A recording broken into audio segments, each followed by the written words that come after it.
In some countries in the world, a demonstration like this would have been prohibited, and any dissenters would have been attacked or arrested. Think of Iran, for example. We are very close to the protesters in Iran that are fighting against the theocratic regime and are risking and losing their lives. We need to support them, and we need to support secularity and human rights all over the world, because this fight needs a lot of courage. That's why we are honored to have on our side a champion for human rights who has not been stopped by the risk of being arrested or killed. I'm referring to the humanist, LGBT activist and human rights campaigner Peter Tatchell, who is dedicating his life to fight against injustice, not only in the UK, but globally, and whose brave actions have not been stopped by the many death threats and violent assaults. Please welcome Peter Tatchell.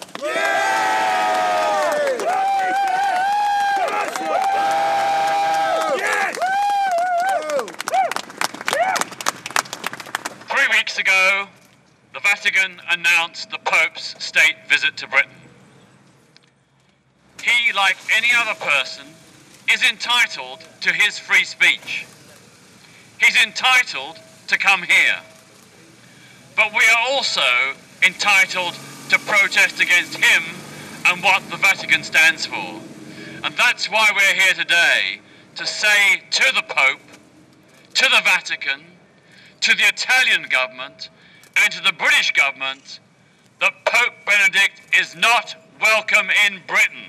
Yes! Yes! And why do we object? We object because the Pope wants to impose his morality on everyone else. We're not seeking to impose our morality on Catholics, to force them to behave according to our particular lifestyle or moral values, but they want us and everyone else to adhere to their particular interpretation of Christian ethics and morality. A view which is not even shared by many other Christians, let alone other faiths. A view that is not even shared by most lay Catholics. Most ordinary Catholic men and women do not share the Pope's reactionary views. He is out of touch with his own congregants. He is out of touch with the majority of Catholic people in the world today. And that is why our protests are so important. I always like to look at the Pope's views on various issues and explore some of the bizarre contradictions. He says he's against abortion, but he's also against contraception, which can help stop abortion. Yes. Where's the logic in that? Where is the logic in that? He says he values the family and the right of couples to bear children and nurture them. Yet he is also opposed to the right of childless couples to have IVF fertility treatment, to give them the chance of parenthood, to fulfill his particular interpretation of the Christian family ideal. Where is the consistency in that? And so it is on so many, many, many different issues. People have mentioned the Pope's opposition to the use of condoms to stop the spread of HIV and save lives. People have mentioned the Pope's collusion with the cover-up of child sex abuse by Catholic priests. But I'd also like to highlight the collusion of the Catholic Church with Nazism and Holocaust denial.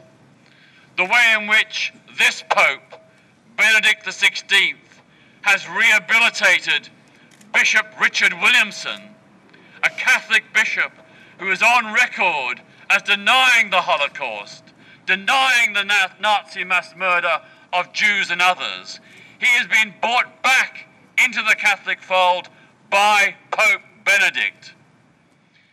Also, the Pope is now on course to beatify and fast-track to sainthood Pope Pius XII, the wartime Pope who had a concordat with Adolf Hitler and the Nazis, the wartime Pope who disbanded the Catholic Centre Party, which enabled Hitler to have absolute power, and the wartime Pope who failed to speak out against the Holocaust, against the mass murder of Jews, Gypsies and Roma people, Jehovah's Witnesses, the disabled, gay people, communists, socialists, trade unionists, and many others.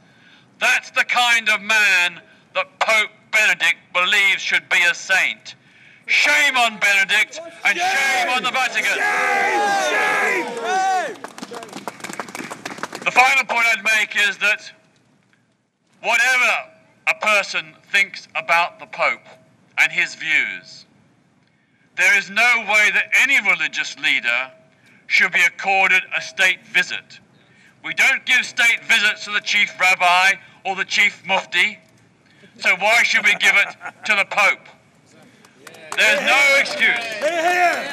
excuse to give religious leaders, let alone intolerant ones, the honor of a state visit to this country.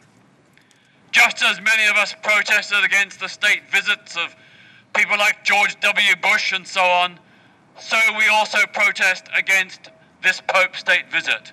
For the same reason in that we oppose the way in which this Pope rejects universal human rights and equality. He should not be honoured with a state visit, and certainly the British taxpayer should not be funding the estimated £20 million cost of that visit. He should pay for his own visit. Pay for his own visit. Yes. Don't expect us to pick up the tab.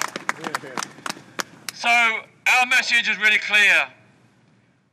The Pope is entitled to his views. We are entitled to protest against them. The vast majority of people in this country, including most Catholics, reject those views. We stand for the principle of universal human rights for every person on this planet, regardless of their background, their gender, their sexual orientation, their race, ethnicity, regardless of any grounds. Every human being is entitled to full and equal rights. Thank you.